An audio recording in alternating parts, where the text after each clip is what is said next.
Georgia. The results are trickling in, and we'll get you those results as they come in. And then our relatively young electoral system in Nigeria presumes that a presidential candidate has won the election when that candidate wins majority votes cast, with a spread in at least 2/3 of the state. However, in the United States, as in the ongoing election tonight, majority votes, or popular votes as the Americans call it, is not enough to guarantee a candidate victory. Winning is determined by the Electoral College system. Omini Oden in our virtual studio explains how it works for the Americans. Americans today are not directly voting for their president. They are only empowering electors who will vote the president on their behalf via the Electoral College as provided for in Article 2, Section 1 and Clause 2 of the United States Constitution.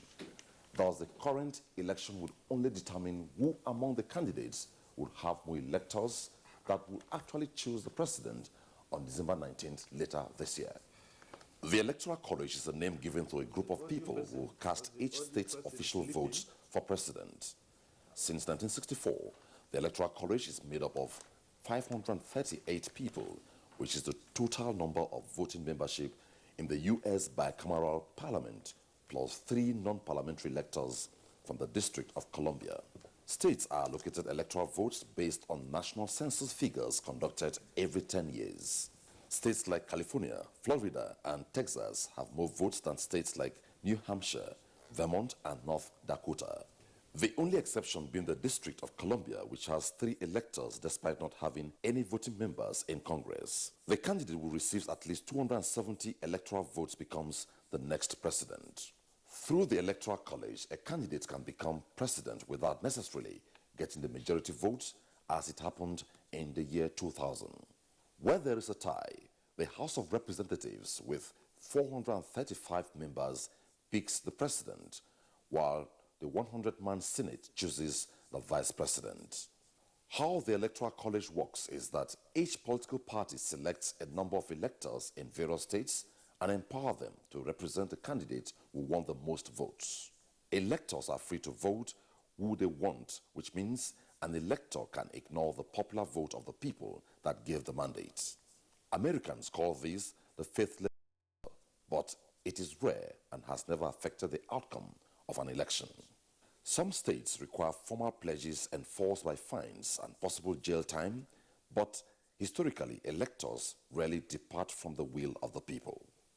If you understand the Electoral College system of the United States, you will see why they have the so-called battleground states and why campaigns are conducted differently in America. It's a winner-takes-all system as we have in Nigeria, though with a little difference. For instance, a candidate can cut away all the massive electoral votes of a state like Florida by winning even by a few thousand votes. In these, you find the reason why candidates battle to win such states, because they are capable of swinging the election in one's favor. That is also one of the major reasons why opinion polls are so crucial to the election in there. Remember, the magic number candidates are trying to bank is 270. So the path to US presidency is clear. Win majority votes in enough states to get to 270 electoral votes, and your address for the next 4 years will be White House, 1600 Pennsylvania Avenue.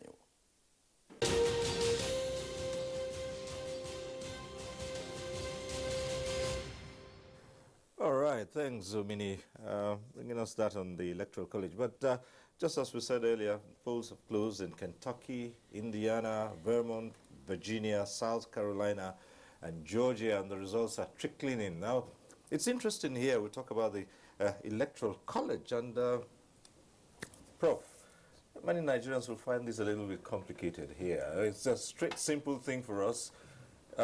Majority of votes in more than 2/3 of the state, and you're home and dry.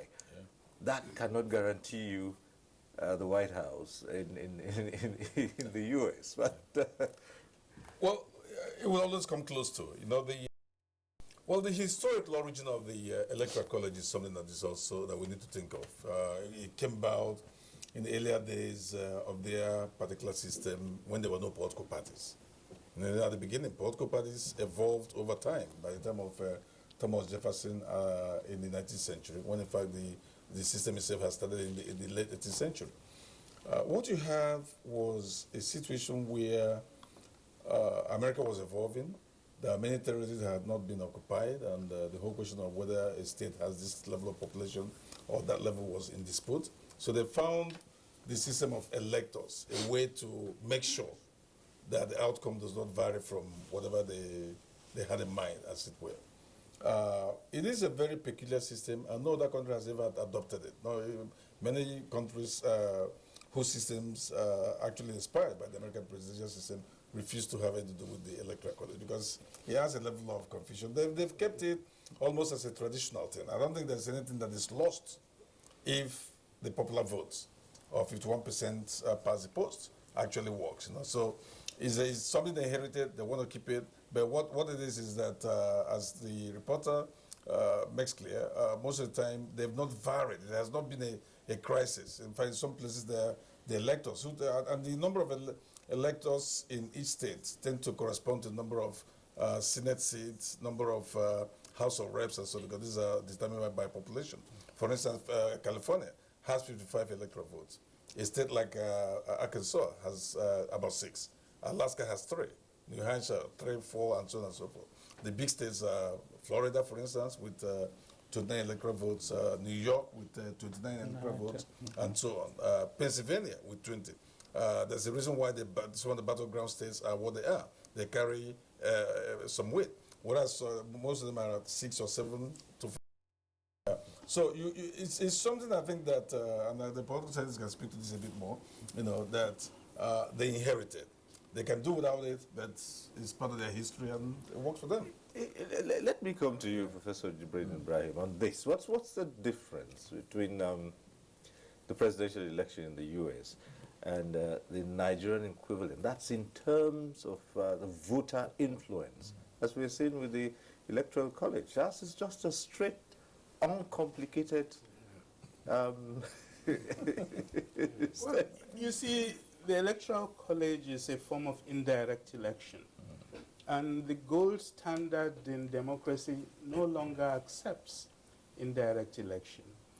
People forget that democracy in Nigeria, northern Nigeria in particular, got a very bad name with the 1949, December 1949 indirect election, where NEPU won a majority of the seats in the first round, and when they went to the second round, the Native Authority came back, and MPC, which was created a week before that final second round, suddenly got all the votes. Historically, indirect elections are not acceptable, and the people are supposed to elect directly the president. Many countries, it took them some time. In France, it was not until 1958, with the new constitution, that they moved into the direct election of the president. I think in a sense, in the United States, they've been able to democratize the indirect election system. So it works more or less. And even in 2000, when it didn't work, the was determined by 200 voters. It was really very slight change, but all the same, I think, as Prof said, they've had a long tradition, and sometimes it's very difficult to change traditions. But I think when one looks at the system, essentially, for modern democracy, the gold standard is direct elections, and the person with the most votes and who meets the other conditions for elections emerges as the winner of the elections. But what will life be is if everywhere the same thing format is followed? All right. Let me come to you on this. Recalling the Bush Al Gore scenario of 2000. Would you see something like that playing out tonight? You must be talking about the Chad. The hanging Chad. Yeah, that was an interesting turn of events. what happened during the 2000 election, the Bush Gore. And, you know, both sides have their own, in terms of analysis, what really happened. And I think Florida is the key state here that the battle was fought on. Whether who won the state? Was it the Democrat or is it the Republican? You know, based on what played out, and also you have also, because that went all the way to the Supreme Court to get that resolved. So again, that's where some of the check and balances come into play. Automatic accounts. Yeah, so that some of the laws that are set up to guide and also followed. In the end, the Gore lost that. Actually, he was very honorable in what he did by conceding for the, I guess, democracy system in the United States. Because he could have continued. His lawyers were ready to continue, but I think for his good and also for the future of the democracy in the U.S., his conceding was very vital in the history of the election there. Ambassador Keshi, you think there's a chance that the electors can hijack the outcome of the presidential election? Today, in this today? No. I think if you look at the way the campaigns ended, I think they've learned a lesson from Al Gore's case. New Hampshire, for example, has 4 electoral votes. If Al Gore had won those, because he took it for granted and didn't campaign a lot there, and he was looking for the bigger states. And that's why there are certain states in the United States that everybody knows will vote Democratic. There are many that will vote Republican. So it is those swing states that you now focus your resources in terms of election. The mistake Al Gore made was that he did not take New Hampshire, for example, with 4 votes because he thought it was insignificant. Yeah. But it turned out that if he had won those 4 votes, he would have been president. True. You know, so what lessons did they learn from that? The lesson is that you don't ignore even states with very little numbers. And that's why the way the campaigns ended, we saw that they focus on the swing states at the last minute. And that's just to avoid exactly what happened in Al Gore's case. So the chances are that I won't have that.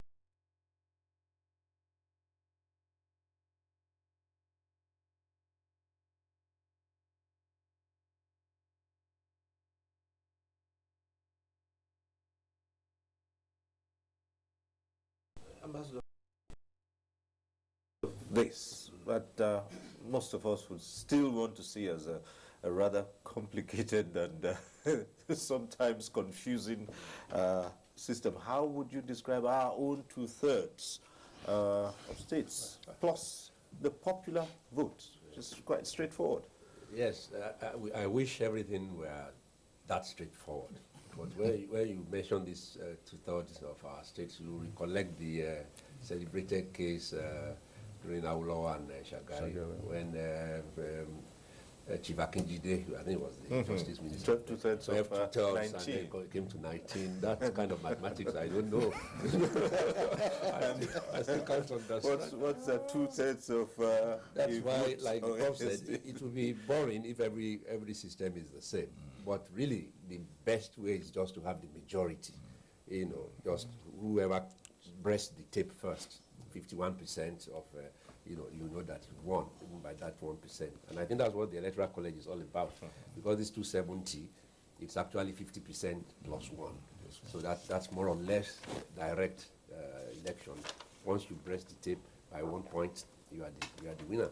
So, but in our own case, 2/3 of the states, it's really important. It wants to show that the candidate is carried along, has a widespread support. You are not just coming from your zone or from by religion, affinity, or by ethnicity. So you have to have support in.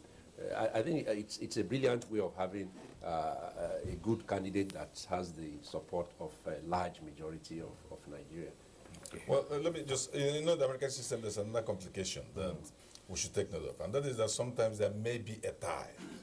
In which, for instance, the total number of votes is 538, I think, divided by 2. They can all get 269, 269, but nobody gets the magic number 270.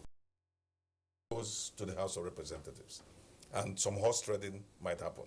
It hasn't happened too many times except in very earlier moments, but that is conceivable, that the two parties can get equal votes and then all bets are off. They then go to the House of Reps and every elector or every member of the House of Reps will actually have to vote their conscience, in which case billionaire Trump might get busier than he already is. Just a bit of information. There are 538 electoral votes, and you are required to have 270 to win. So That's 50 plus 1. yes, 50 plus 1. So let's just, in a way also it's like the majority as well. So I just thought for our viewers that really need to know that there are 538 electoral votes and you need 50 plus 1 to win, which brings it to about 270. Yeah. All right, we'll take another short break here. Stay with us. We'll be back after this time out. Corruption has grown at an alarming pace and threatens global growth, global stability, and indeed the global future. When Nigeria's President Buhari took office last spring, he inherited a military that was underpaid, underfed, and unable to protect the Nigerian people from Boko Haram. And one reason is that much of the military budget was finding its way into the pockets of the generals. And just this week, we saw reports that more than 50 people in Nigeria, including former government officials, stole $9 billion from the Treasury. I used to be a prosecutor, and I know how hard it is to hold people in positions of public responsibility accountable. But I also know how important it is. And that is why it is imperative that we deepen the fight against corruption, making it a first-order national security priority.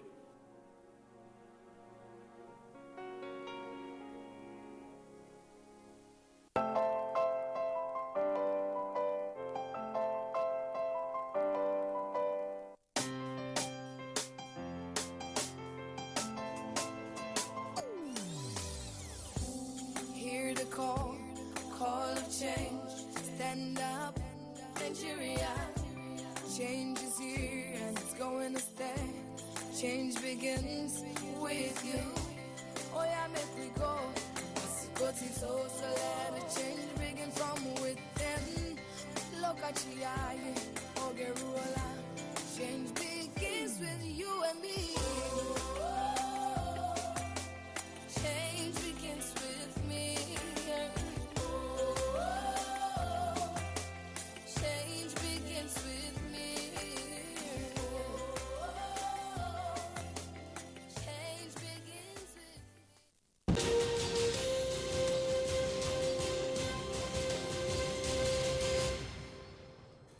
Still, America decides, and as we said earlier on, results are coming in from the very first set of states where the polls have closed, but still with the system. Interestingly, a lot of people still believe there might be a situation here this year. It's going again by the pronouncements of Donald Trump, where he was hesitant in, coming out to say he'd accept the results. While he says he'll accept the results if he wins, he's not been categorical about accepting if his opponent wins. And so many people think this is a pointer to some form of... Cyril, look, we need to understand what the donor did throughout this election. What he did to rise up to become the candidate and what he did throughout the election cycle was to suck the energy out from the media. So every time Donald Trump has the opportunity, to take control of the media circle, the news circle, he does.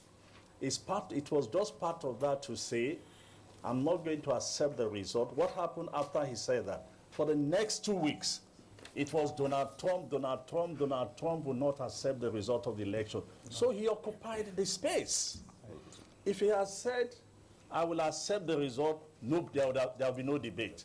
And you can see consistently, this was what Donald Trump did throughout. But I assure you, he will accept the debate, the results of the election. What we are not so sure is if he loses, at what point does he call not too far away neighbor, because they all live not too far away, you know. Yep. At what point does he pick up the phone and say, look, or the Twitter, and say, I hope they've returned his Twitter, by the way, you know, and he says, congratulations. But it's just a trick that Donald Trump has used from the beginning. You remember the first Republican debate? The lady Kelly said, look, you've done this to women. He said, no. Only one lady. And that became the news. And for the next 2 weeks, it was Donald Trump and the lady from Fox News. So the guy just perfected how to use the media. And today, if you read a couple of reports, there are people who are now regretting that, you know what, we allowed Donald Trump to make a fool of us, and we actually helped him to where he is today. True. So it was just a showmanship. And it's perfect, and I just think that, in a way, some politicians will study this and say, you know what, we can actually run an election without spending so much. Do what Donald Trump has done. Just take off the oxygen in the media, and you know, home and dry. Well, that might be true in a way. I think he really got away with a lot of media manipulation. But Donald also brought in to this election cycle a lot of things that we have not seen in a long time. He came very close to delegitimizing American democracy based on elections through his accusations, very unfounded. It's all rigged. It's all a setup. Apart from saying that he might not accept the result, he also went further and actually incited his followers to violence. Said things like somebody may take out Mrs. Clinton. He said things like, guns, the Second Amendment is a birthright and that they should protect it and so on. Give a lot of allusions. So if you look at the whole range of outrageous, some of them, of course, dominate the media cycle. But if you put all of them together, about 8 things he had said, plus his foreign policy, buffoonish commentaries and castigations of countries from Germany to Saudi Arabia to Mexico, just name it, for instance. It seems to me that we're seeing something new here. You have this sort of isolationist, protectionist, nativist, pandering to a particular audience. And what I've tried to place a finger is I've known about Donald for quite some time. Has he been this strident? Has he been this right-wing? Not that I remember. He's had a very funny relationship with race. He has his very good friends who are African-American. He has a particular conservative streak sometimes of going against young black kids who do one thing or the other in the city. There's a famous case of the New York Five, who were young black men who were accused of a crime they never committed. And just like in this beta controversy with Obama, where he was doubting Obama's bed and so on, he took it upon himself. He's a private individual, he wasn't in the government and so on. We looked at this as showmanship. But a particular character he had then at the age of 50, which he's carrying to the age of 70 now, was that he never accepted he was wrong. Even when those boys were acquitted through DNA tests, and the city of New York was forced to pay $40 million in compensation, he still thought that the DNA was wrong, and he was right. The same thing with the beta controversy. He never believed, and it was at the beginning of this campaign that they forced him to say, you were wrong on Obama. And he still grudgingly, oh, well, I was wrong, I just moved on. So he's a strange character, and I think there's a method to his madness. That's the point I want to draw attention. But it also shows how he manipulated, dominated the media. You know, again, pushing forward what you said, Donald Trump supported, financed a number of Democrats. In the last election, 2008, he contributed to Hillary's campaign. Oh, yes, yes. He was a member of the Reform Party. And then you see the same person now coming and pretending that Hillary is he the worst hates thing. Hillary so much. But that is not true, to be candid. So is he really a serious politician? It's just a strategy that this man saw. Again, I make the point I made that he said it from, years ago, that if he decides to run, he was, because Republicans listening to Fox accept whatever they hear in Fox, and that's what he did. Okay, we just as we said, we have the results, some of the results trickling in, and easily here, these are the first set of states where the polls have closed, and we have it that Republican presidential candidate Donald Trump is reported to have won Indiana, that has 11 electoral college votes, and Kentucky, that has 8. Now, the Democratic Party candidate Hillary Clinton won in Vermont with 3 electoral college votes. Right. Now, more results are still being expected from South Carolina, Georgia, and Virginia, where the polls have also closed. Again, to remind you that the candidates are in a race to clinch the needed 270 electoral college votes to win this crucial election. Now, from what we are seeing, well, you did say earlier on that some of the states are clear. Right. That, yes, one. it's already known who would win in those states. True. I think this night we should pay attention to a couple of states. Pennsylvania, Florida, North Carolina. Iowa, Well, Iowa, yes. Yeah. You see, for Hillary Clinton, I'm just waiting to hear the results of Pennsylvania, North Carolina, and Florida. If she takes 2 of these, she's president. Because a state like California, for example, will vote Democratic. A state like Texas will vote Republican. And if you notice, the 2 candidates do not even campaign. New York traditionally goes to Democrats. But I believe this year it will still go to Democrats. But you also have a well-known guy from, New York also running. So we need to see what happens in New York. But you saw what happened today? When Trump came to vote, they booed him. Yeah. In New York. I mean, New York is really not for. So there are a couple of states like Kentucky, for example, Indiana. You can see at least those of us who are watching this, we're not really worried because of it. But if we see the result of North Carolina now, I probably would become a sad person. I'm just curious about Texas. Yes. Okay. Texas. Where's Texas leaning? Is it Republican or Democrat? Republican. But we need to wait and see what happens because of the large Hispanic votes in those 2 places. Right. All right. In time, we'll get the details of all these as the results keep coming in. But let's return to Eradua Center to check on latest developments there. Mohammed, it's back to you.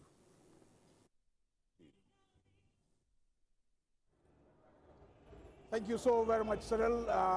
Back here at the Eradua Center, just like you guys at the studio are awaiting results, we are also awaiting the results. But here from the various monitors the U.S. Embassy have stationed, we are monitoring the various local elections, that is the senatorial elections that are also ongoing at the same time with the presidential elections. And we are seeing so many scenarios, and our experts here, Odilim Wagbara and Professor Kabir Matu, are still here, and they will be looking at or examining, observing, and analyzing the developments as they unfold.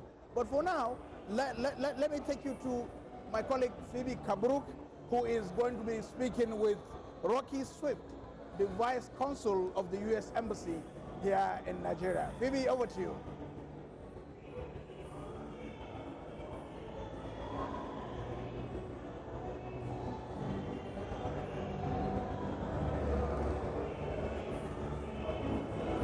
the Sheikh Musa Yar'Adua Center. It has been an exciting moment for the past 5 hours or so. And I have with me the U.S. What's the name again? Sorry. I have Mr. Rocky Swift, Vice Consul U.S. Embassy here in Abuja, and he will be talking to us about the mood here at the Sheikh Musa Yar'Adua Center. Yes, what has been your impression so far for the past 5 hours that we have been here? Well, it's been a fabulous event so far. The turnout has been fantastic. I think we had about 400 people here earlier, and even though it's past 1:30 in the morning, you can still see there's quite a few people here. The results are starting to trickle in from the election. I think people are starting to get their second wind and push on through the end of the night. Okay. What does this portend for Nigeria-U.S. relations? Well, I think, you know, the number of people here and their interest in this really speaks to the broad interest across Nigeria and the U.S. electoral process, and I think it also speaks to the strong bond that our countries have, that we both share democracy, that we both respect the institutions of democracy and coming together, even after a divisive election, to rally around one leader for a common future. One thing we understand is that Florida happens to be very strategic for the two presidential candidates. Why is it so important for the two candidates? Well, Florida happens to be my home state. It's a very big state in terms of geography and populace. In contrast to some of the other very populous big states, it's pretty evenly split between Republican and Democrat. And where Florida goes over the last few elections, so goes often the entire election. It's a winner-take-all system, so whoever wins the overall vote in Florida gets all 29 of those electoral votes, and that will very likely tip the election one way or the other. So what's the expectation as we await the results? You know, never say never. I'm just watching the results come in like everyone else. It's an exciting night. That's all I can say. Well, I will hand you over to my colleague, Darba Bundung Kudu, who has another case who will talk to us about the impression and the mood here at the Sheikh Musa Yar'Adua Center. Thank you very much, PB. It's been a very interesting experience because this is the first time I remain vigilant to witness what is happening here, to witness election of international standard of the United States of America. I have with me Mr. Opara Lambert, who is very enthusiastic to talk what is happening here and to share his experience having been watching what is going on from the television right from the United States of America and also here at the Sheikh Musa Yar'Adua Center. Mr. Opara is the Deputy Head of Protection and Investigation, National Human Rights Commission. Can you tell us from what you have watched, is there any lesson we can learn as Nigerians from this election? Well, certainly we need to learn a lot from this election. One is the fact that election participation in our own country deserve proper review. You can see that a lot of people, voters, were properly mobilized in this election. From the beginning to the end, the campaigns also have been based on issues. Issues of migration, issues of American interest, national interest, issues of email hacking, the interests of America. But I think beyond that, what excites me most is the fact that most Americans are very well educated about this election. And they are going to vote along those lines of issues, not based on any sentiment. Some people may wonder, this is not a Nigerian election. This is election holding in the United States of America. But it generated a lot of interest from Nigerians. Why? Even beyond Nigeria, if you know very well, America is a superpower. We must acknowledge that.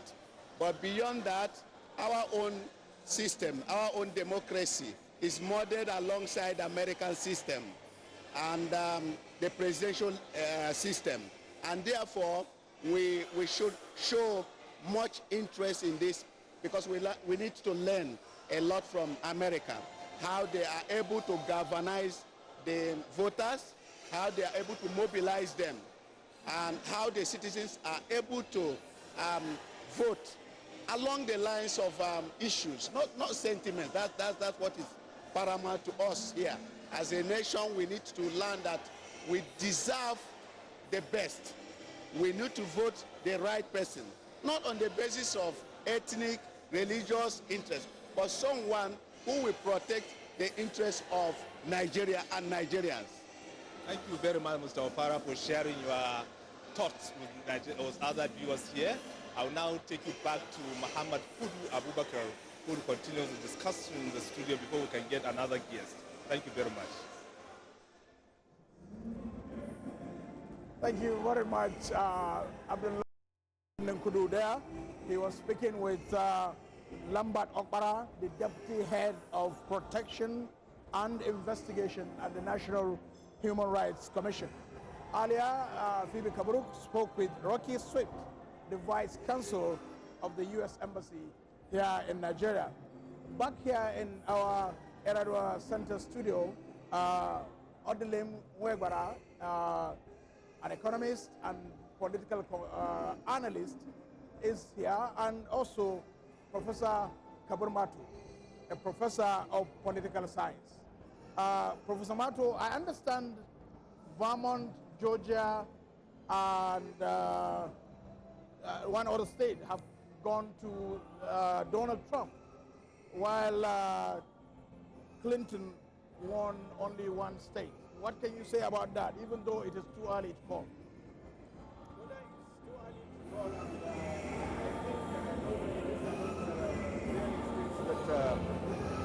With very high electoral votes, and of course also they are mostly it's Indiana. You know, Vermont was won by Clinton. Vermont is to Clinton. Yeah. Yes. Indiana, Kentucky, and West Virginia to Trump. And West Virginia to Trump. Yeah, I'm saying that these are actually not very sensitive states as far as electoral votes are concerned, and of course these results are not also disappointing, because a lot of people, it is only in the case of Virginia that would have fallen otherwise, you know, would have gone either way. But I think it's still very early to call. We still expect the major states. We're expecting Florida, Ohio, California, New York, and the rest of them. So I'm thinking, and of course the analysis we seem to be seeing seem to suggest a very senior Trump, you know, campaign official is already saying that it will take a miracle for them to win, meaning that perhaps because they are on the ground and the figures and the predictions and the projections that are being, you know, received possibly are not really very favorable. And of course, like you did say, it's really very early to call. Yeah, Professor, having said that, as it is now, Trump is leading with 19 electoral votes, and Clinton has only 3 electoral votes. But let's talk about even these electoral votes. First, let me tell you. You are talking about Vermont, about 3 electoral votes. It's insignificant. The major states have not come in. As soon as you have states like California, 55 electoral votes, Texas, but you see, these states, we know where they're going to vote. The only state that is a swing state is Florida, with 29 electoral votes. So if Florida is won by Mrs. Clinton, the election is over. Forget about all these, because what you are seeing are small, tiny states. North Carolina. North Carolina, if Clinton wins, it's okay, but the major state is Florida, because it has 29 electoral votes. But even if she wins also, North Carolina, she has won. All she needs to do is to win one of the states that are swing states. If she wins any of the swing states, because she has now 268 electoral votes, so she needs 2.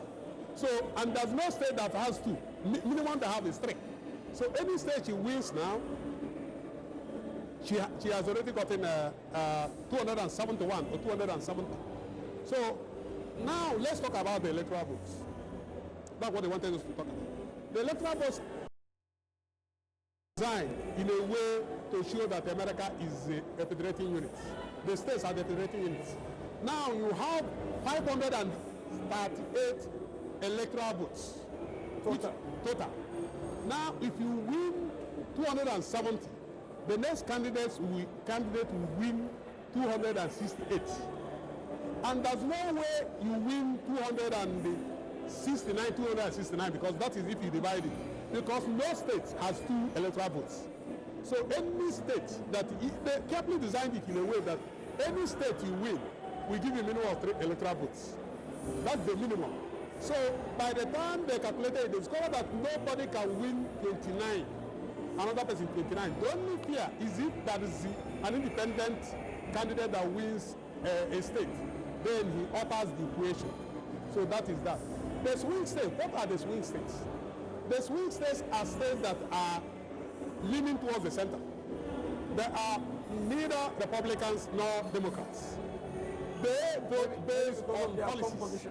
Also, because of their composition, because it's a dynamic, they are dynamic states where there are so many people coming in and going out.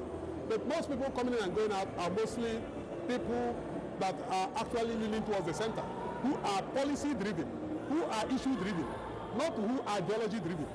So based on that, as soon as you convince them, that's why all your policies or your promises must be centered, must be mainstreamed. Because if they're not mainstreamed, you scare so many people. You scare so many people because they're actually at the center. So that's why Mrs. Clinton has more chances of winning some of the swing states than Trump. Because Trump is already too right-winged. That so many people will say, you know what, I can't be part of this. Now let's look at the battleground states.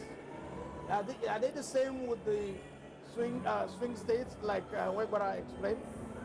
Well, they could be the same, but I think the battleground states are mainly those states that have very high electoral votes. And there are states that, you know, a lot of, each of the candidates, each of the political parties desires to win. If he or she wins, the tendency is that it's likely that it's going to cover for a lot of, you know, the losers that possibly that will occur in some of these states that have a very, you know, low electoral vote. So these battleground states, like I said, like Ohio, like you know, Florida, New York, you know. No, New York. Well, New York is not fine. So these are some of the states that I think you know, a lot of the candidates will aspire to win, because winning one state will be equally proportional to taking a lot of other states. It will significantly cancel most of the electoral votes that one will score for. Yeah, Prof. And wait, but just a moment. Let's quickly join my colleague Joseph Johnson. You know, we told you much earlier, the composition of this place is that the American embassy made sure that it's representative of a cross-section of Nigerians.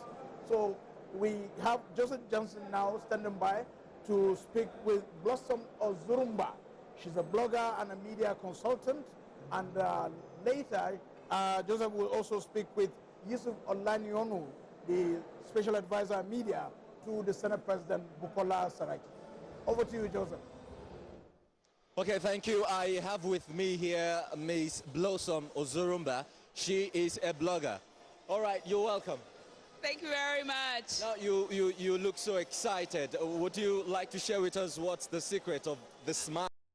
I'm a bit excited because my candidate is winning as at this moment. I don't know what happens afterwards. You know, the interim results that have come in shows Trump leading by about 10 and Hillary lagging behind with about 3. So that is enough to make me excited tonight. Oh, no, this early morning. Okay, all right, that's nice. Well, now let's look at this. A woman contesting for the presidential election in the U.S. What would you say this portends for future participation of women in politics? I think that is going to sort of trigger off an unconscious awareness that the time for, you know, eschewing all those gender considerations when it comes to leadership roles and, you know, women leading in the marketplace and all that, when such conversations come up. So, you know, there's just this bit of opinion that, you know, once America endorses something or starts something, then it becomes a global trend. So what I see happen from there is, should Hillary win, and then probably they go for this head of state meeting, and then she sits there with May, and then Angela Merkel, you know, Germany, UK, and US. You know, these three powerful blocs, and then women are sort of leading industry. It will just quickly signal this awareness that the time is now. If you really want the world to take you serious, then you have to showcase the best of the women in your nation. Of course, you have to value competence, you have to value character, and you have to value capacity as well. I see you're overly excited about this. Yes, I am. I am, not just because of the election, but also the good food here.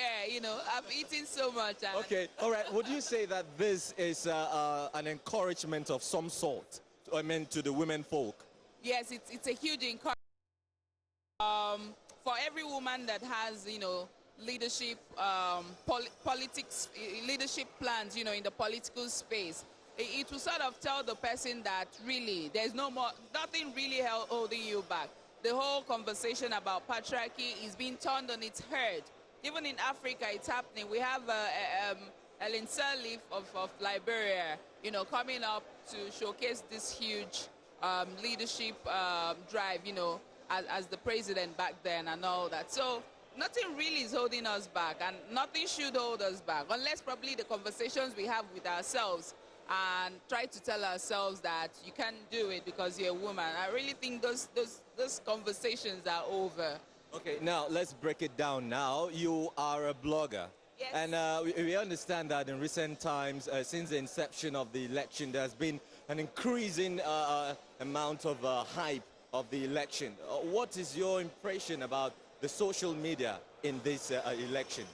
Well, to a certain extent, I want to believe that that this is sort of the most hyped election process for the U.S.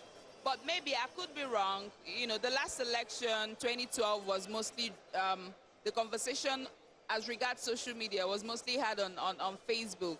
And, you know, President Obama actually brought that entire awareness into being when he got a whole lot of first-time voters, young people to sort of become part of the process, and he was communicating to them with his single message of yes we can and all that. So as relates the impact social media has had, bringing it back home, I still believe that a large number of Nigerians are not on social media.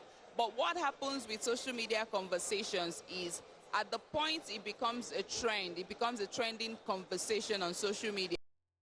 Active participants would usually have the tendency to take away this conversation offline, take it with people that are around them and that matter to them, and then the conversation just transcends. That means you can have a conversation on Twitter today, and then all of a sudden you go to watch a football match in a bar, and then you see people having that same conversation 72 hours later, because someone that was on social media might have told someone that told someone that told someone that it happened. Yes. Okay, thank you very much. I would have asked you your impression of the event here, but you already made that clear in the beginning. I want a gift. Did I tell you? They had this quiz about you think you know America. Okay. And I came third, so I am excited. All right, congratulations to you. Thank you very much, Bloss. All right, the developments there at Aradua Center, Joseph Johnson doing a couple of interviews there, and getting the perspective of a number of people who are right there at the Aradua Center, keeping watch just as we are. And tonight, to find out who will be the president of the United States of America. We're back here in the studio, and we still have our guests who are here, and we're talking about these states where traditionally they're known to swing either to the Republicans or the Democrats. At this point in time, what we're hearing is that it's still too close to call, but some are still very optimistic that it will swing the way of Clinton.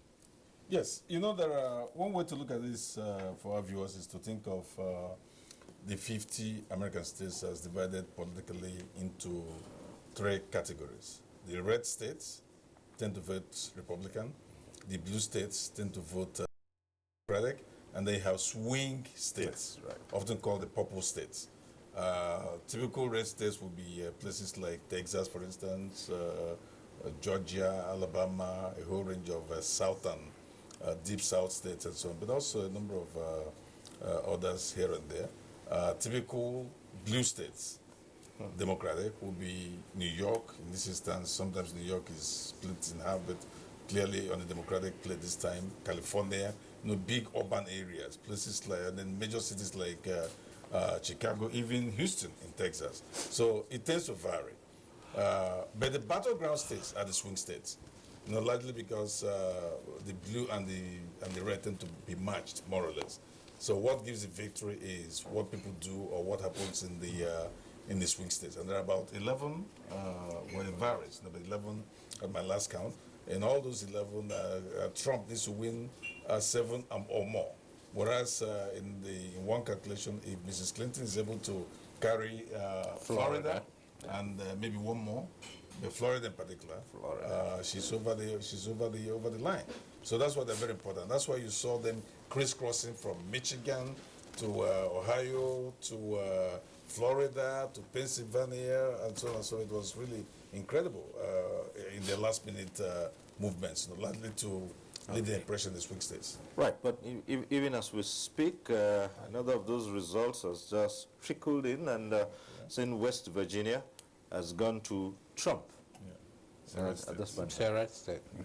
It's a red state. So, right. No surprise there.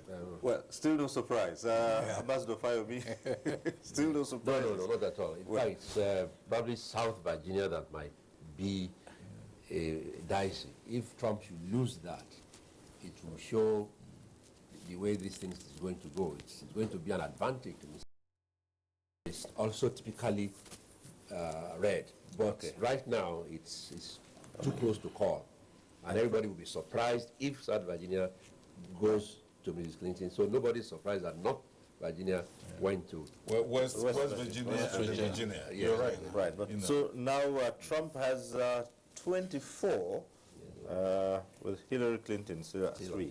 But what I'm getting here is Clinton has 44. I don't know where that is coming from, and Trump has 31 in terms of electoral votes.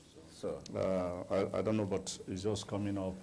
It's going to be a long night of swings up and down. So like this. Maybe some state also depends whether that's actual number. No, it is. No, this is an up projection. These are.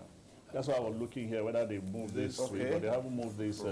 What we have still there, still 24-3. Yeah, but it seems to be moving out. Oh, don't worry, they'll change very soon. And Virginia, North Carolina, and Ohio are said to be very close. Oh, really? Again, it was called. All right. Okay. Again, we might ask the kind of impact that the African Americans would have as block vote on this election. You mean in terms of the various segments of the voters? Yes. Look, if the polls are right, women by about 62 or more percentage are likely to vote for Hillary Clinton. You also find that working class, uneducated whites are voting en masse for Trump. Hispanics are voting en masse for Hillary.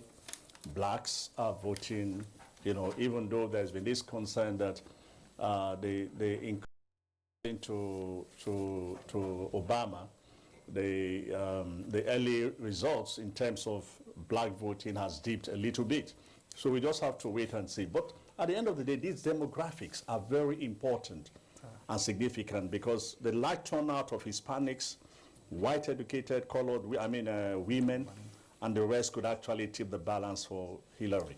All right. Well, African Americans constitute the third largest racial and ethnic group in the United States. Now, with Barack Obama's candidacy in 2008, African Americans emerged as a major voting bloc to be reckoned with in the American political arena. Now, Musbah Wahab examines the significance of the African American vote in the 2016 U.S. presidential election. Let's see that.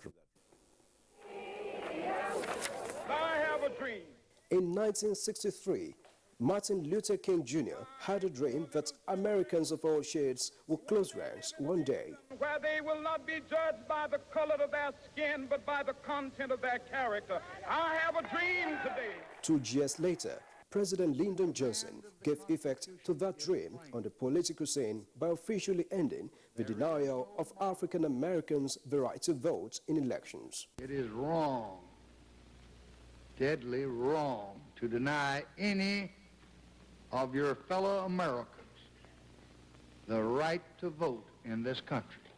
This franchise has over the years assumed a significant place in the American political landscape. Records show that there are 10.7 million more eligible voters today than there were in 2012.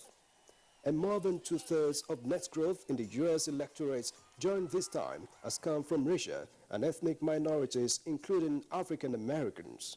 Naturally, the African American community, which accounts for of the American electorate, is more involved in the political process than other minority groups. Since the 1950s, African Americans have overwhelmingly identified as Democrats. Their numerical strength and impact as a voting bloc came to be reckoned with in 2008, and remember, in that year, Barack Obama secured 95% of the African American votes as he went on to become the 44th and first black president of the United States. And in a fierce re-election bid in 2012, Barack Obama again garnered 93% of the African American votes to help him book 4 more years in Pennsylvania Avenue. And since then, the fight for the minority and as well as African American votes has become synonymous with the fight for the White House. Not leaving anything to chance, Hillary Clinton has intensified efforts in North Carolina, New York, and other cities of the U.S. to lock in the African American votes. President Barack Obama also says it will be a personal insult to his legacy if black voters do not back Clinton. And after we have achieved historic turnout in 2008 and 2012, especially in the African American community, I will consider it a personal insult, an insult to my legacy, if this community lets down its guard and fails to activate itself in this election. You want to give me a good send-off? Go vote! Even the Republican nominee, Donald J. Trump, who initially threatened to purge the U.S. of immigrants, has apparently realized the importance of the African-American voting bloc. We're going to rebuild our inner cities because our African-American communities are absolutely in the worst shape that they've ever been in before, ever, ever, ever. As Americans go to the polls again, the African-American population is going to prove they are now a more formidable force in American election, which no candidate can ignore.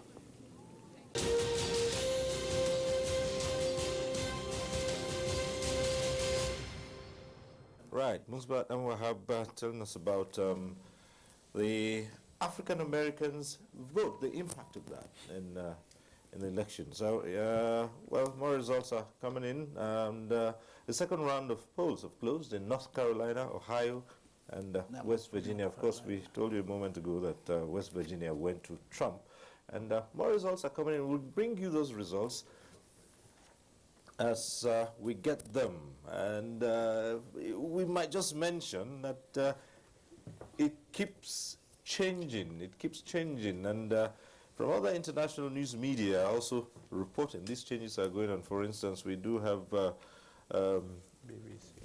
Yes, certain updates coming from the BBC, for instance, is reporting about 68 for Clinton and Trump 37. Yes.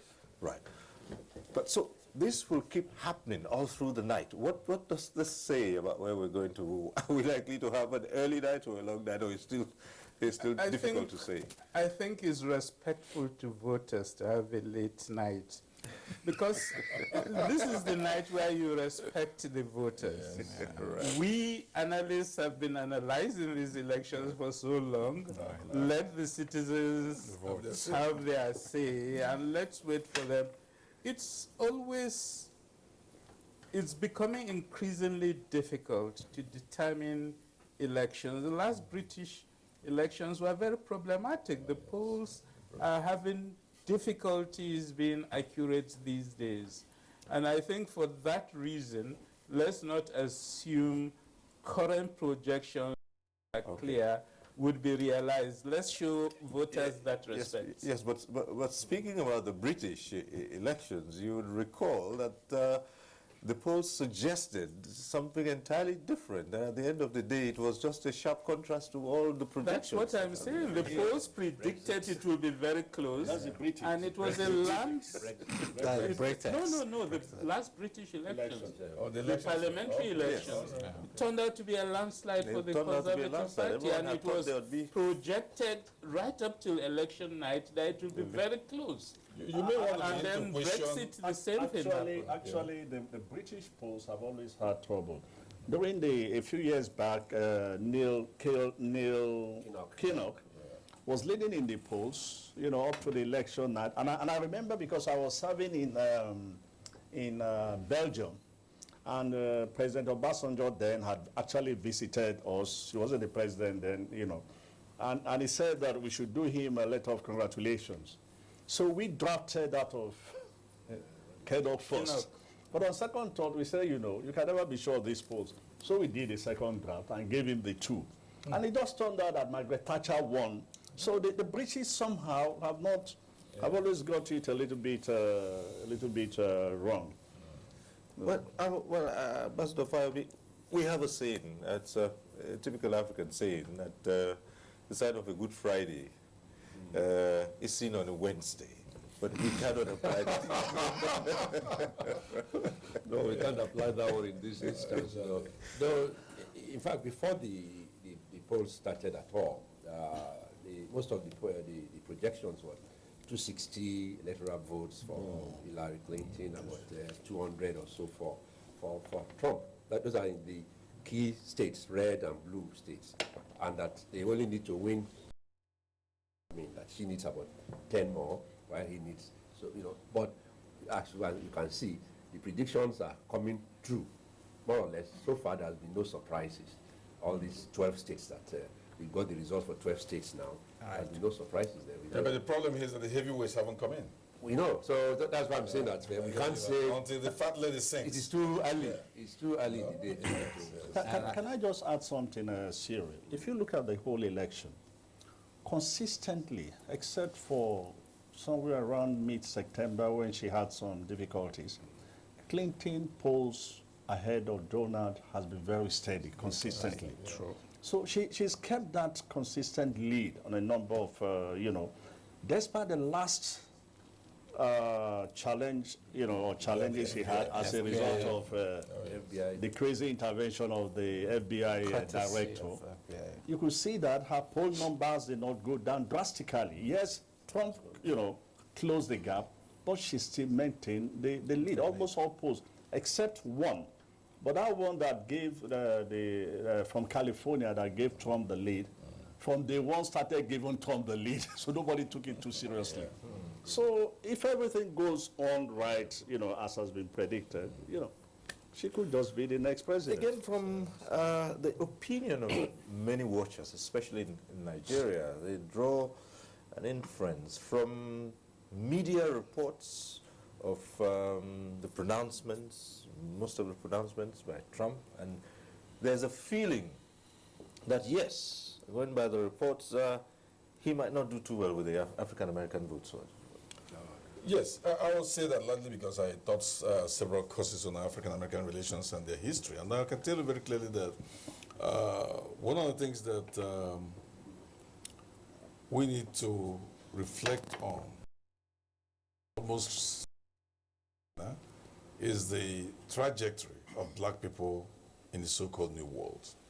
Their suffering, their rejection, the invention of skin color racism, their enslavement, their treatment, their punishment, whenever it is that they transgressed. I mean, one of the worst was burying somebody half in the ground and pouring sugar, brew, syrup on him and letting the ants eat him alive as punishment. And when you look at all those movies, Kunta Kinte and what people have said, it's very important to understand that from roughly the 16th century right all through the 19th century, black Americans suffered like hell. And of course, the story of the 20th century was their own struggle for emancipation, as it were, culminating in Martin Luther King. So it's very important to see that for them, voting was something they paid a huge price for. It's not something we joke with. But then largely because it was also clear to them that as a minority, right now that's 16% of the population, that was very small at some point, 9, 11% and so on, they had no chance of rising to the top in any meaningful way. The Obama revolution was simply an epochal one that brought them out and into the mainstream in a way that hasn't been before. So this history is very important to see that we hope that this time around they'll still turn out 90% are for Mrs. Clinton or more. There's no question that they will vote for her massively. My colleague has given the breakdown of the demographics here in terms of whether we're talking about class, gender. There's so many variables. Theirs is just one. But very clearly, once you step out of John F. Kennedy Airport, you're a black American, by the way. You know, so we're all people of African descent. So what happens to them, in a way, should concern us. And I would say very clearly, right track in terms of a Congress with the congruence with what we here in Africa will wish might be the outcome tonight. They paid the price. But having said that, I know there was a lot of concern about getting out the vote in African America. They tend to vote on election day, not in early voting. So it'll be interesting to see what really happens today. Most of the time, they wait. And there's a system they use. You know, the churches are very important, leaders are very important, and you can see the last-minute message by Obama. It was directed at them, because there's no question that if they come out in numbers, they can, along with the Latin American vote, ensure that Mrs. Clinton is over the top. Yeah. Yes, can I disagree with the initial part of what my distinguished professor said? It's a free society. It's like it's like the argument we make in this country. I think we're 56 now, or how old are we as an independent country? 56. 56 years after independence, we still blame the British. We still blame colonialism for our problems. That's part of it. In the meantime, Prof, in the meantime, in 1960, we were rated higher than Malaysia. I don't even think Singapore was on the radar. Today, Singapore has beaten us. Malaysia has beaten us. They were also colonized societies. And we, as in Africa, are still blaming colonialism for our problems. I think we need to look at this again. I don't want to make that point, because when you say the blacks suffer this and that, true. Thank God. Yeah. True. But we need to take note of it. But that's not to explain the fact that all these years of emancipation, progress, you have new entrants coming into the United States who don't even speak English, who are now doing better than blacks. Oh, what I mean, blacks have done remarkably. No, I'm saying no. On the whole, no, they've done remarkably well. I'm just saying. Science, technology. I'm just saying. I didn't go to that part. Yes. You know, I just merely dealt with the history. I've not said how well they have done. No, very important. Because it's very important for us in Africa in particular to have a healthy respect for these people. Let's look at the opinions, opinion polls internationally, the polls internationally, and what different parts of the country, of the world, are thinking about it. Yes, the Democratic Party candidate, Hillary Clinton, is expected to beat a Republican counterpart, Trump, by a landslide. That's going by what the Wynn Gallup International Association survey says. And there's a sample of about nearly 50,000 people in 45 countries, covering about 75% of the global population. Now, in the United Kingdom, Hillary Clinton had 64%, while Trump got 15%, with about 21% undecided. Well, in Germany, Clinton also polled more than 70%, and in the Netherlands as well. Now, in Russia, Trump leads the Democratic candidate. No surprise. They love him out there. Well, you know, and it's 56 to 33%, and giving 11% undecided. And then in Asia, Clinton has this huge lead of over 70% in South Korea and Japan. While in China, Clinton's lead is only 9%, that's 50 to 41. In India, Trump has a slim lead of 2%, 45 to 43 over Clinton. But the interesting thing, of course, is Russia, where Trump leads by 3%. You say that's expected. Not surprised. Not surprised. His friend is there, Mr. Right. Putin.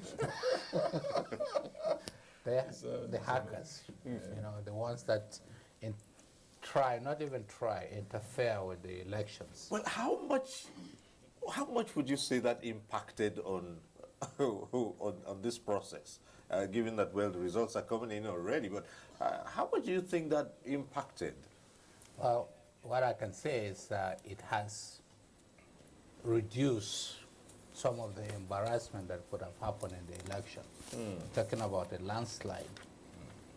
You know, without all those intervention or interruption that they keep on dropping the hacked information through the WikiLeaks and leaking them gradually into the against system. Mrs. Clinton. At the particular time, you know, even with those, she maintained her lead. But think about it, if those didn't exist, those leak and the rest. All right, well, yes, some might say that that did not include Nigeria. The survey that we just rolled out didn't include Nigeria, but not to worry. We've done our own sample of the opinion of Nigerians, and Cecil Egbele, who for this period is NTA's pollster, did the sampling in Abuja. Let's hear. Streets of Abuja are not agog. Indeed, it rightly doesn't look like that of a country facing an election night. Nevertheless, Nigerians, vibrant as usual, have their opinions. If you ask me as a person, I will just tell you that the two candidates, Clinton and Trump, they are not qualified to be American presidents. But I would just say I'll throw my weight. Clinton. Why? Well, because she's more into, she is a people's person. Both candidates are, as polls show, quite unlikable candidates. But to your question, I'll be throwing my support behind Hillary Clinton. Hillary Clinton. Why? Oh, well, she has a better mien for the position, and she has proven herself to be, I would say, really ready, really prepared. I mean, it's a taxing job, but she has proven that as a woman, notwithstanding, she can carry that task of being a president. In the past, we've had so many presidents of the United States, or so many world powers, and then very few of them have been women. And in my opinion, they've done good. Angela Merkel of Germany, she's doing well. So if Hillary is the president of the United States at this point, I think it will be better for them. Wow, I'm actually indifferent. I'm in Nigeria, I don't get to vote for them. And unfortunately, I really don't like the two of them. Worse of Trump. He's got a loud mouth. He thinks America can survive on its own. But unfortunately, you kind of need the help of people around you to build a strong nation. Definitely, there's no comparison between Hillary and Trump. So definitely, I'm going with Hillary Clinton. Because she has been in the political scene, she understands the political terrain, and she seems to have some conceptions that are quite diplomatic as compared to what Trump is preaching. I really don't know how that concerns us, but definitely I'm going to go for Clinton. Why? Because nobody wants to vote for Trump. Donald Trump all the way. I'm very optimistic. Tonight's polls, we're expecting the results. And sincerely, party members, Trump lovers around the world. I'm hoping that he emerges victorious. Hillary Clinton. Because I love her agenda, her goals. The American system is indeed unique and can spring surprises. But if the opinion of Nigerians is anything to go by, then Hillary Clinton may just be preparing her acceptance speech.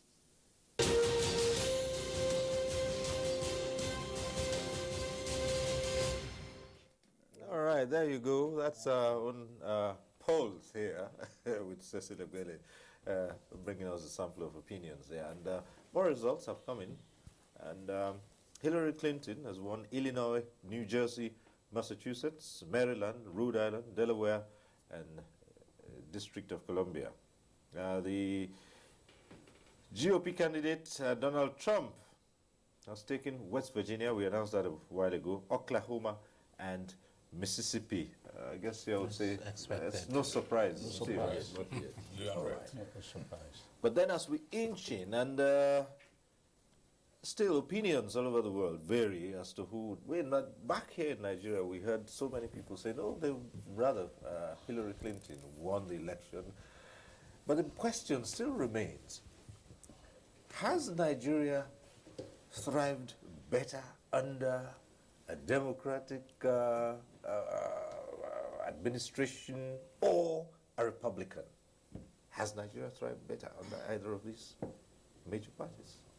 I think it's not very clear that it's in one direction. For Nigeria, for example, the most significant support that we've received from the Bush administration provided massive support and other health programs. Obama's offer has been limited to electricity generation, but we haven't seen results from that.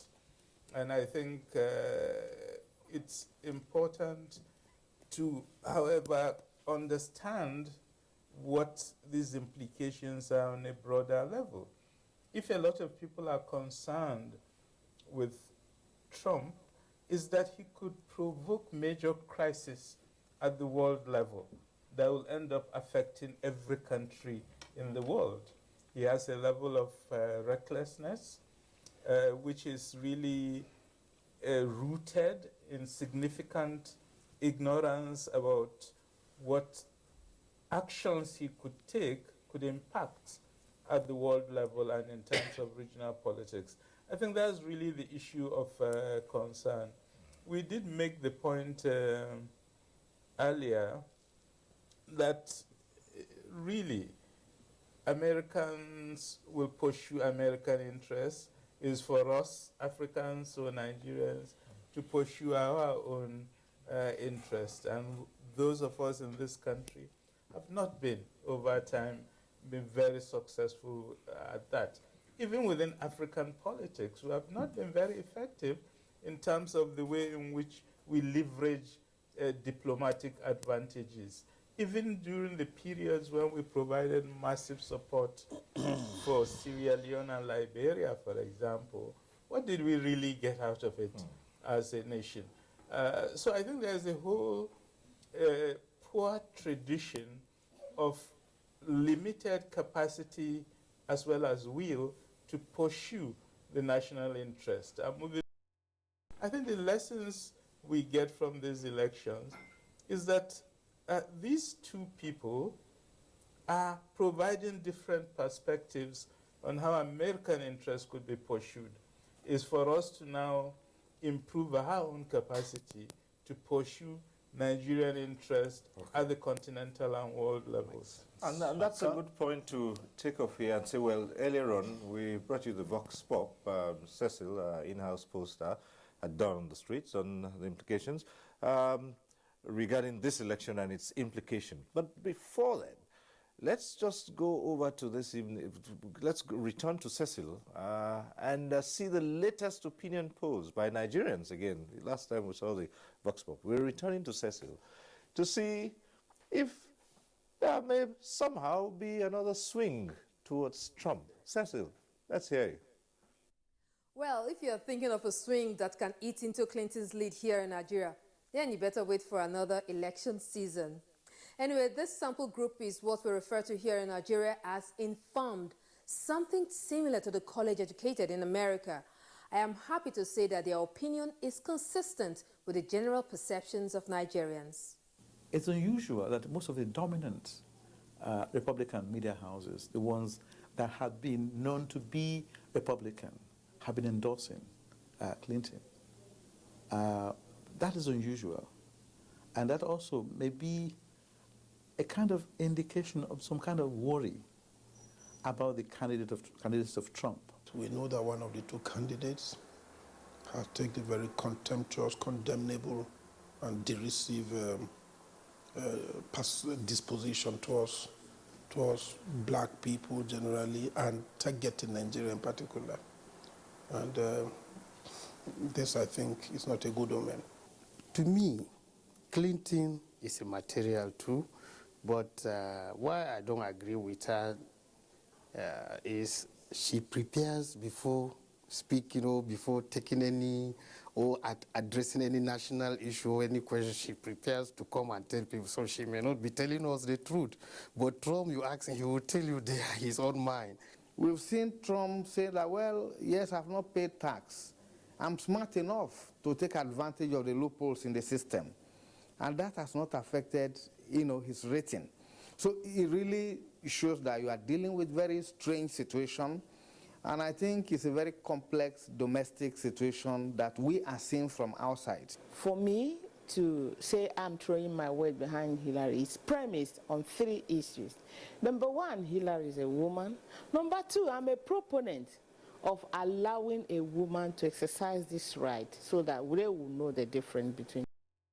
Then the third one is that her manifestos partly match with what I want.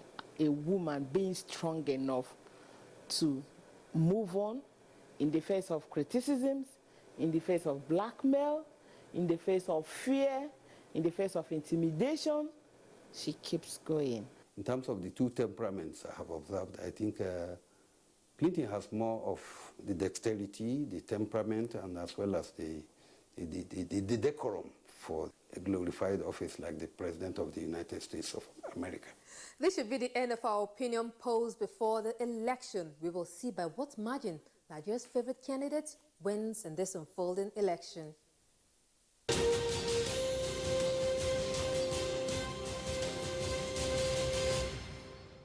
All right, Cecil, we'll see just by what margin the respondents were either right or wrong as we go on. Yes, Ambassador Casey. I want to follow up to what Prof has brilliantly said, but from a different perspective.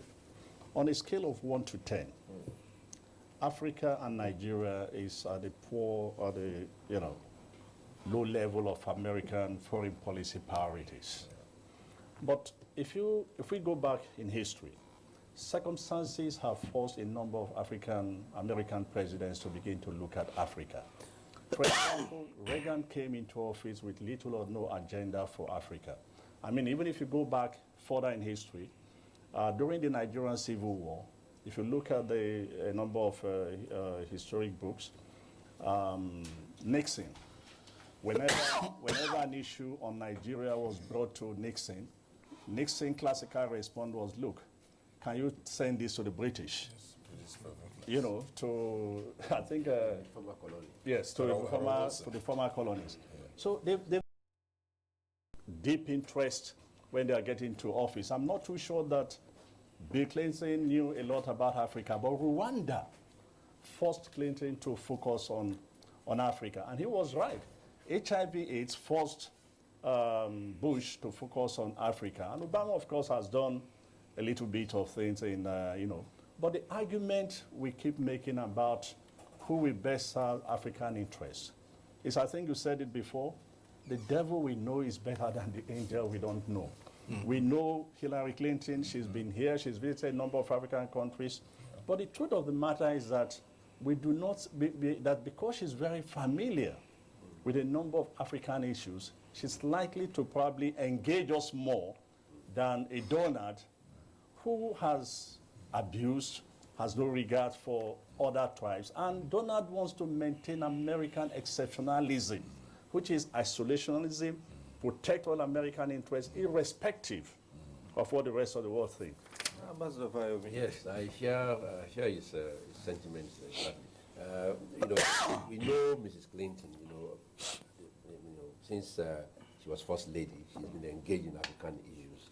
You know, and then she was Secretary of State, and she had to interact with other foreign ministers and the policies of African states. To that extent, we can expect some attention, if I may call it that, from her presidency. Unlike our dear friend Mr. Trump, who knows next to nothing about governance, about foreign policy, about international relations as a whole. So definitely, it is obvious that a Mrs. Clinton presidency will at least bode better for Africa and Nigeria than the other way around. All right. More results coming in, and we have here Donald Trump has taken South Carolina with 9 electoral votes and Alabama with 9 votes. Right, state. Now, the results so far translates to 68 electoral college votes for the Democratic presidential candidate Hillary Clinton and 66 for candidate Trump. That's the latest we have here now. So at this point, let's return to our Eredwa Center. And Mohammed, you've been following the development so far, so give us what's going on there and how we're responding to what we have seen so far.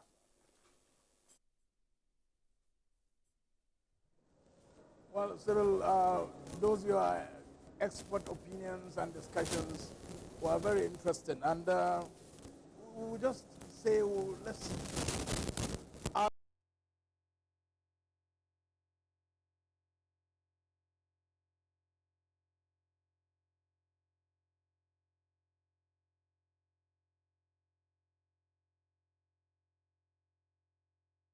appears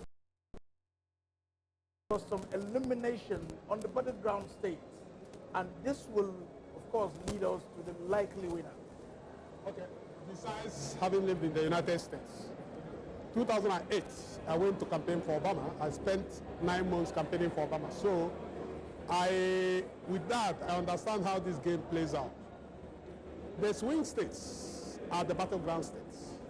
These are states that can swing to any of the 2 parties, because no party has already locked it up, which means if you campaign very well, if you have nice issues that actually are important to that people of that state, they can swing to you. Now, the battleground states are states like Florida now. Used to be Republican states, but because of population dynamics, so many Latinos are now living there, and so many college graduates live there. It means now that it's actually a swing state. Now, states like Ohio, Pennsylvania, what happens is that already Mrs. Clinton has gotten 268 electoral votes. What she's chopping around now is any of these swing states. If she wins Florida, she's going to get extra 29 electoral votes. By the time you add it up, you are talking about almost 208 something. If she wins Pennsylvania, she gets extra 20 electoral votes. So these are the swing states. And within the swing states, you have swing counties. Because the counties change. There are counties that are predominantly Republicans. There are counties that are predominantly Democrats. But there are counties that change, that they decide they refuse to be either Republicans or Democrats. So you must focus on those counties to know what they are looking for. If their issue is jobs, you know if your policies are pro-jobs. If their issues are If their issues are security or anti-immigration or healthcare, just name it. You focus on how to address those things to their own benefit, for them to swing to your state, to you. So that's what is happening now. Right now, whether you like the major swing states have not been announced. As soon as any major swing state is announced, like Florida or like Ohio, whoever wins, if Mrs. Clinton wins Ohio or wins Florida, she has won the election.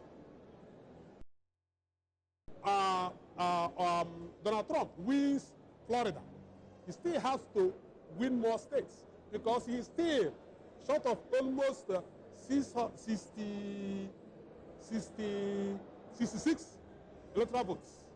So that's the problem. But Mrs. Clinton is shopping for 2 electoral votes. But that does not mean that surprises will not happen. Surprises can happen because there are states that are actually at the edge. They are not swing states, but they are actually at the edge. They can become swing anytime, depending on news. Like, for example, when you discover that the ABI said that that Mrs. Clinton's case was open, you see so many states that were actually at the edge quickly went Republican. You're talking of the polls. Yeah, the polls. That's the exit polls. Yes. So, no. What I mean, the exit polls can actually tell you which state is a swing state at a certain period of time. Since we are still awaiting the actual results of the votes or of the votes cast from the swing state, from the battleground state, and from whatever, let's look at the likelihood of any of these candidates emerging.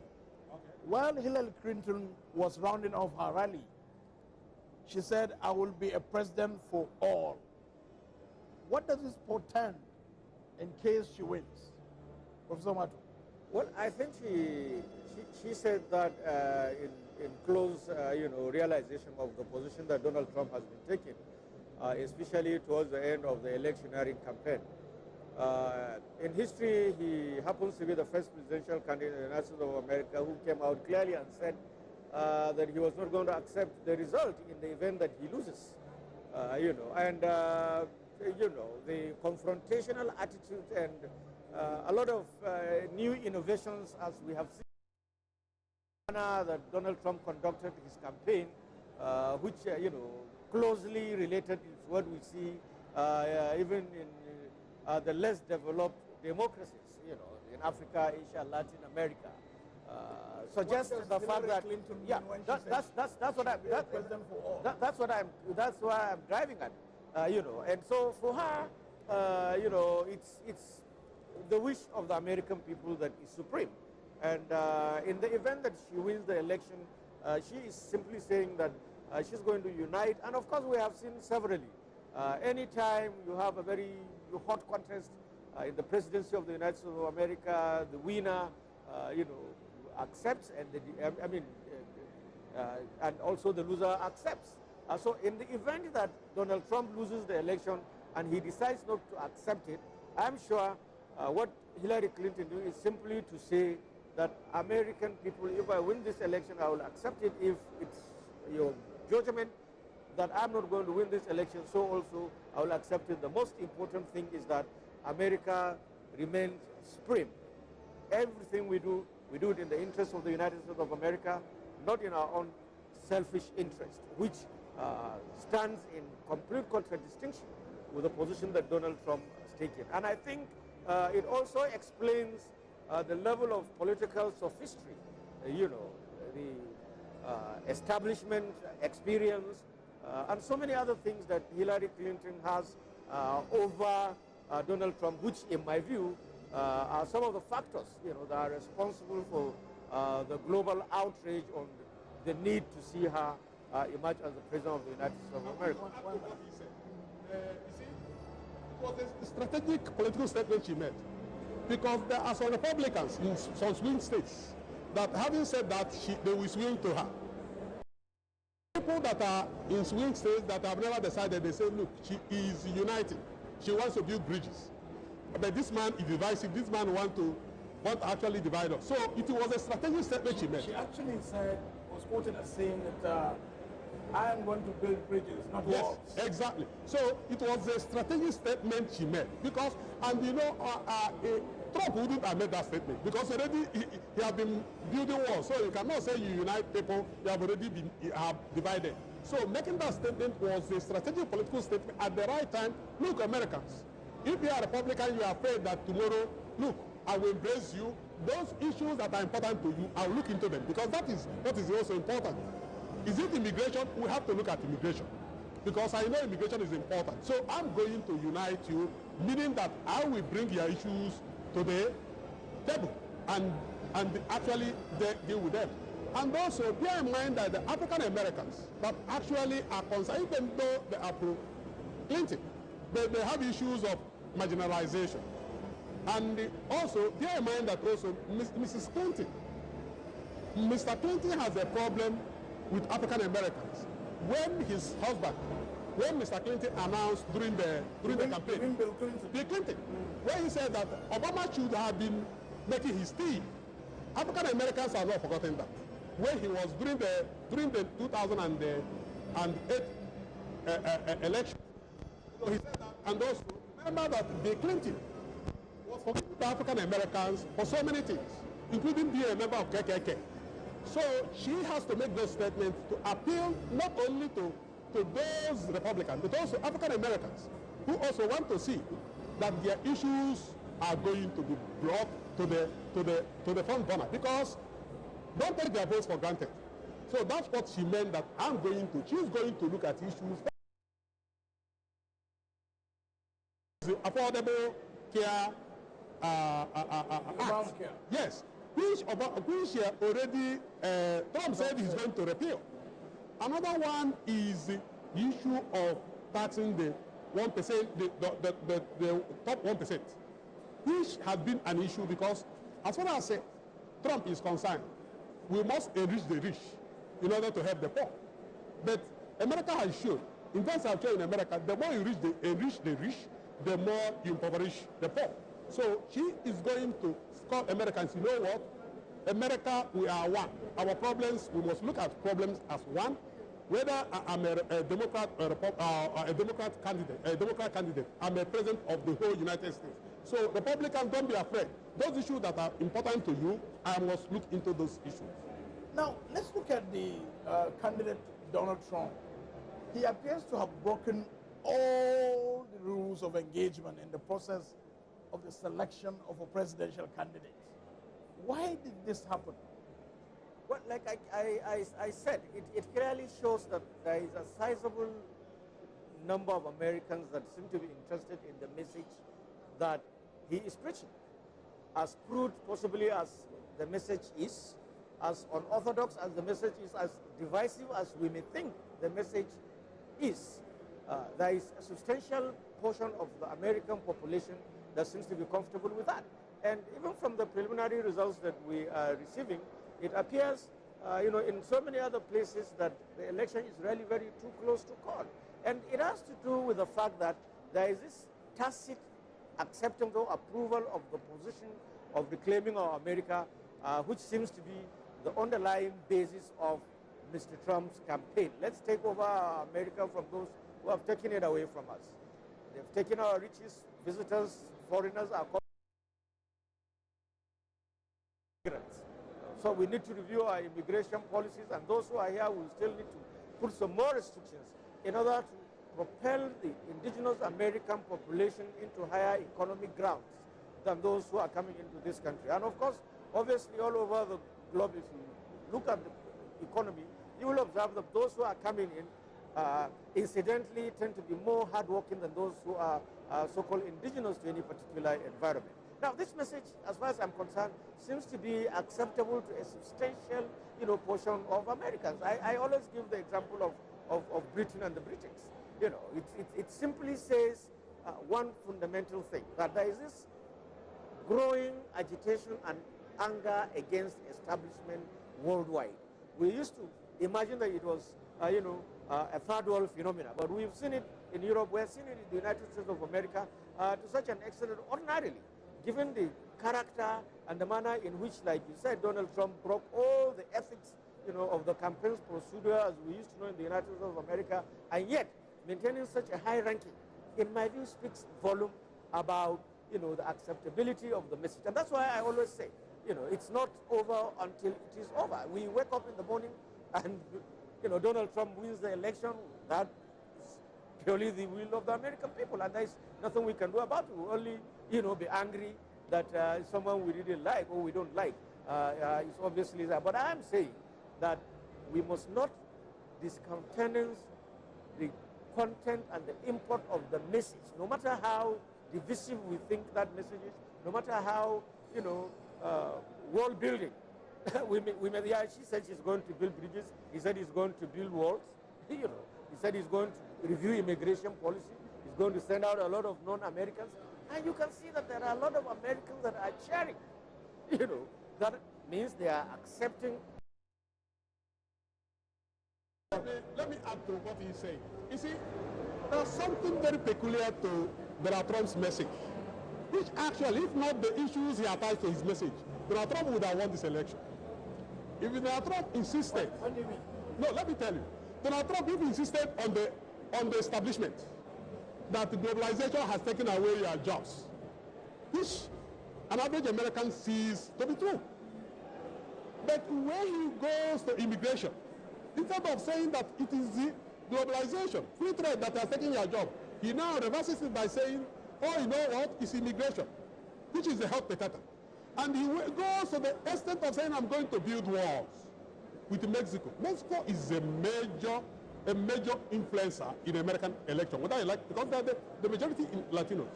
But most important was his racist, sexist message. If Donald Trump insisted on protectionism. How did he go on to emerge in spite of all these messages? Why? Because he was speaking to the core Republicans. Before you become a candidate of a party, the party members, party people will vote for you. So when you talk to your core Republicans, they were ready because they actually see immigration, because they are talking about rural America, who are racist, who are actually, most of them are from the South. They were the last to do away with the slavery. So, and they are poor. And some of them are actually late industrial states. So they need those jobs, industrial jobs. And these jobs are flying to China. And the jobs are being outsourced to China. Companies are leaving for China. So it makes sense to those Republicans. It reinforces their own ideology and their own beliefs. The line was when he started looking at immigration, when he started looking at African Americans, calling them names, when he started being sexist in his statement, when he started saying he will ban African Muslims who are also growing population in America, so he crossed the line. That is why there's no way he win the election. Well, we may have to stop it here and go back to Cyril for the continuation of discussions over there. Over to you, Cyril. Thank you very much, Mohammed. We've been following you and following the discussions and the analyses of our guests with you there at Eradua Center. And, well, we just thought that we might refresh ourselves and go back to an earlier report. At the start of this program, we talked about Nigeria-U.S. relations and what's happened over the years. And we thought we might bring you that report again. Let's take a second look at it, where we said Nigeria-U.S. economic relations have witnessed fluctuating fortunes. We recall that from a period of low, that's between 1960 and 1998, it went up to one that could be said was a boom. That's from the present democratic dispensation, which began in 1999, right up to the point where there was a signing of a binational commission. That's in 2010. Now, let's see this report once again by finance and economy correspondent Cliff Ayozi. The United States, until recently, remained the largest foreign investor in Nigeria,